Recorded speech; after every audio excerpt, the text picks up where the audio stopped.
নমস্কাৰ জনাইছোঁ সকলোকে মোৰ অন্য এটা মিনি ব্লগলৈ। আজি আকৌ শাকনিবাৰীত আহিছোঁ। কি চিকু দেখাম বাৰু আপোনালোকক। সিদিনাখনৰ ভেন্দিকেইটা ছিঙি নিছিলোঁহে, আজি আকৌ ছিঙিব হ'লেই চাওকচোন। মায়ে ক'লে বোলে দুইজনী গৈ ভেন্দিকেইটা ছিঙি লৈ আগে, নহ'লে বুঢ়া হৈ যাব গছতে। আচলতে কি জানে, ঘৰৰ চব্জি ছিঙি খোৱা মজাই একসুকীয়া, হয়নে নহয় বাৰু? কমেণ্ট এটা কৰি জনাবচোন। এইখিনি পালোঁ ভেন্দি আজি। আমাৰ শাকনি বাৰীখন বহুত ডাঙৰ নহয় যদিও নিকিনাকৈ চলি থাকিব পাৰোঁ দিয়ক, জানেনে? কাচকল, তিয়ঁহ, ভেন্দি, কলডিল, বেঙেনা, লেচেৰীমাহ এইখিনিতো নিকিনাকৈ খাব পাৰোঁ দিয়ক।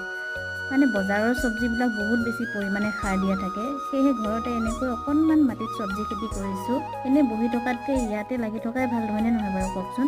মনটোও ভালে থাকিল আৰু শৰীৰটো ভালে থাকে, হয়নে নহয় বাৰু ক'বচোন? এইফালে কাচকলটো হোৱাই নাই খাবলৈ, সমকা দি থৈছে বাঁহ এডালে যাতে কাচকলটো ফালি নপৰে। সেয়াই আৰু আমাৰ বাগানখন এইখনেই আছিলে। ইয়াত গৰু এৰাল দিয়া আছে। আজিলৈ আহিছোঁ, বাই।